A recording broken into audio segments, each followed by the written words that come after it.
የከበረ ሰላምታችን በያላችሁበት ይድረስ። አይቲቪ ላይ ነው ያላችሁት። ዶናልድ ትራምፕ በእስራኤልና በኢራን ግጭት ውስጥ አሜሪካ የምታደርገውን ተሳትፎ በሁለት ሳምንት ውስጥ እንደሚወስኑ በዋይት ሀውስ አስታውቀዋል። አሜሪካ ወደ ጦርነቱ የምትገባ ከሆነ አካባቢው ሲኦል ይሆናል አሉ።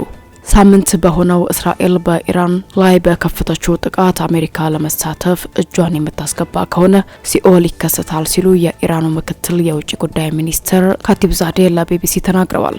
አሜሪካ በኢራን ላይ በሚካሄደው ጥቃት የምትሳተፍ ከሆነ ኢራን ሁሉንም አማራጮች በጠረጴዛዋ ላይ መሆናቸውን በማመላከት ይህን አጠቃላይ ቀጠናውን አረንቋና ሲኦል ያደርጋል ሲሉም አስጠንቅቀዋል። ምክትል የውጭ ጉዳይ ሚኒስትሩ ሳውዲ ለቢቢሲ እንደተናገሩት አሁንም ኢራን ዲፕሎማሲያዊ መፍትሄ ምርጫዋ መሆኑን በመጥቀስ ነገር ግን ጥቃቱ በኢራን ላይ የሚቀጥል ከሆነ ማንም ወደ ድርድር ሊሄድ አይችልም ብለዋል። ይህ ጦርነት የአሜሪካ ጦርነት አይደለም ያሉት ምክትሉ ትራምፕ የሚሳተፉ ከሆነ ግን በማያገባቸው ጦርነት የተሳተፉ ፕሬዝዳንት ሆነው እንደሚታወሱ ተናግረዋል። እኛ የምናስበው ይህ ጦርነት አሜሪካንን የሚመለከት ጦርነት አይደለም። ነገር ግን ወደ ጦርነቱ መግባት የሚፈልጉ ከሆነ ትራምፕ ለዘላለም ወደማይመለከታቸው ጦርነት ተጎትተው የገቡ መሪ ተብለው ሲታወሱ ይኖራሉ ብለዋል። በዋናነት የኢራንን የሚሳኤልና የኒውክሌር ተቋማትን ኢላማ አድርጎ ጥቃቶችን በመፈጸም የሰነበተችው እስራኤል ከመሬት በታች የሚገኙ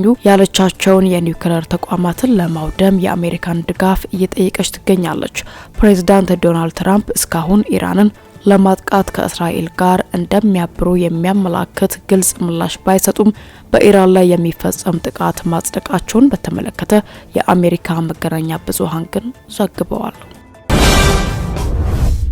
ትላንት በኢራን ሚሳኤል መመታቱ የተነገረው ቤርሻባህ ውስጥ የሚገኘው ሶሮካ ሆስፒታል ላይ በተፈጸመው ጥቃት 71 ሰዎች መቁሰላቸውን የእስራኤል ጤና ባለስልጣን አስታውቋል።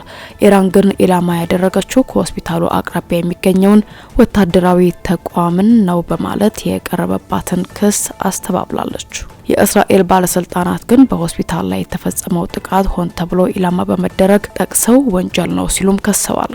እስራኤልና አሜሪካ በከፍተኛ ሁኔታ ትኩረት ያደረጉት በአየር ላይ ባላቸው የበላይነት ሲሆን ኢራን ደግሞ ረጅም ርቀት ተጉዞ የሚያጠቁ ሚሳኤሎች ላይ ነው። ባለፉት ጥቂት ቀናት በመቶዎች የሚቆጠሩ የኢራን ሚሳኤሎች እስራኤል ኢላማ አድርገው ተተኩሰዋል። እስራኤል ደግሞ በዋናነት ትኩረት የሰጠችው እነዚህን የኢራንን የሚሳኤል ማስወንጨፊያ ማዕከላትን በማውደም ላይ ነው። በዚህም ምክንያት አሁን የእስራኤል የአየር ኃይል በአብዛኛው የሀገሪቱን የአየር ክፍል ላይ የበላይነት እንደያዘ እየተነገረ ነው። ምንም እንኳን የኢራን የሚሳኤል ማዕከላት ጉዳት ቢደርስባቸውም አሁንም በእስራኤል ላይ ጥቃት እየፈጸመች ነው። በዚህም የተለያዩ የእስራኤል ክፍሎች ኢላማ ሆነዋል። እስራኤል በኢራን ላይ የምታካሂደው ዘመቻ ሲጠናቀቅ ለህልውናዋ ስጋት የሚሆን የጦር መሳሪያ በኢራን እጅ ላይ አይኖርም ሲሉ ጠቅላይ ሚኒስትር ቤንያሚን ኔታንያሁ ተናግረዋል። ጠቅላይ ሚኒስትሩ እስራኤል እየፈጸመችው ባለው ጥቃት ከኢራን በኩል ያሉ የኒውክሌር ስጋቶችን ታስወግዳለች ብለዋል። ትላንት ማለዳ ላይ በኢራን ሚሳኤል የተመታውን ሶሮካ ሆስፒታል በጎበኙበት ወቅት መልእክቱን አስተላልፈዋል። ይህ ተልዕኮ ሲያበቃ ለእስራኤል ስጋት የሚሆኑ የኒውክሌር ስጋቶች እንዲሁም የባላስቲክ ሚሳኤል ስጋቶች በሙሉ አይኖሩም በማለት ኔታንያሁ ተናግረዋል። ኔታንያሁ ጨምረውም እስራኤል በኢራን ላይ ባለፉት 7 ቀናት በፈጸመችው ጥቃት የኒውክሌር ፕሮግራም እጅጉን እንደተጎዳ አመላክተው የኢራን ጠቅላይ ሚኒስትር አያቶላ አሊ ካሚኒ በእስራኤል ጥቃት ኢላማ ሊደረጉ እንደሚችሉ ተጠይቀው ጠቅላይ ሚኒስትሩ በሰጡት ምላሽ ምንም ከኢላማችን ውጪ አይሆንም ብለዋል።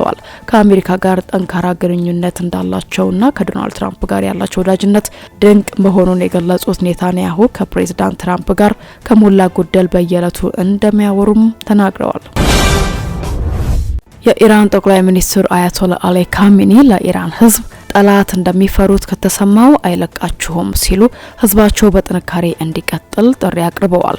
ካሚኒ በኤክስ ገጻቸው ላይ ባሰፈሩት መልእክት ህዝባቸውን እስከዛሬ ድረስ በነበራቸው ባህሪ ቀጥሉ፣ ይህንንም ባህሪያችሁን በጥንካሬ በመያዝ ጸንታችሁ ቀጥሉ ብለዋል። ባለፈው ሳምንት ሐሙስ ለአርብ አጥቢያ እስራኤል ኢራን ውስጥ የፈጸመችውን ጥቃት ተከትሎ ሁለቱም ሀገራት አንዳቸው በሌላኛው ላይ አውዳሚ ጥቃት መፈጸማቸውን ቀጥለዋል።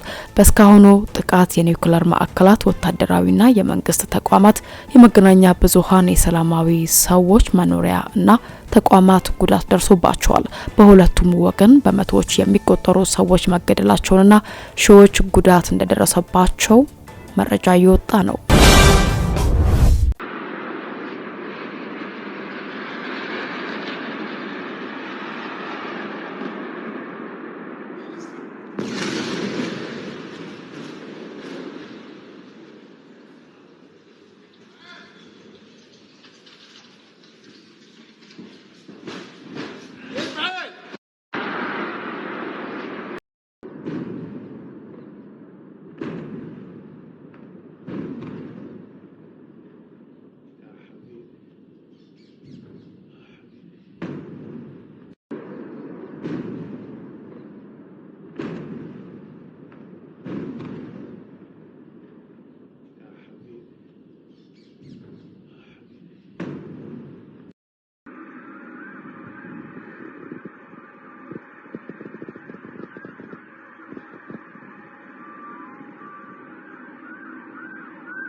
One of the greatest military operations in history, Operation Rising Lion.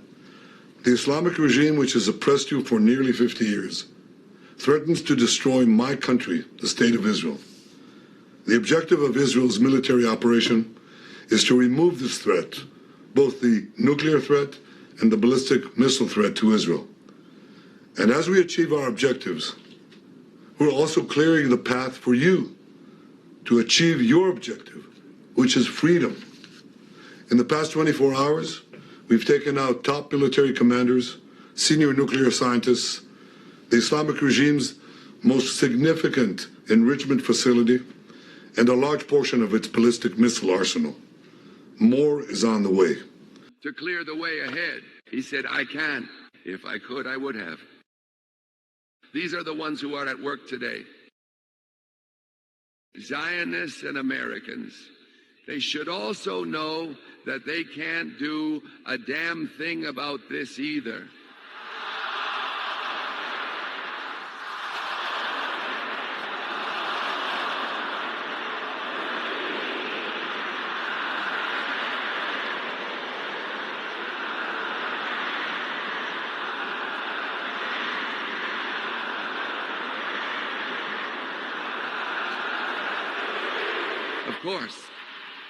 Of course, before all this, before these explanations, the very first thing we say to the American side and others regarding the nuclear issue is, who are you anyway?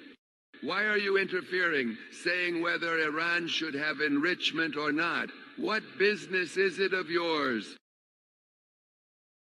You have nuclear capabilities, you have atomic bombs, you possess the power to cause massive destruction in the world. What business is it of yours whether the Iranian people have enrichment or not? Whether it has a nuclear industry or not? It is a nation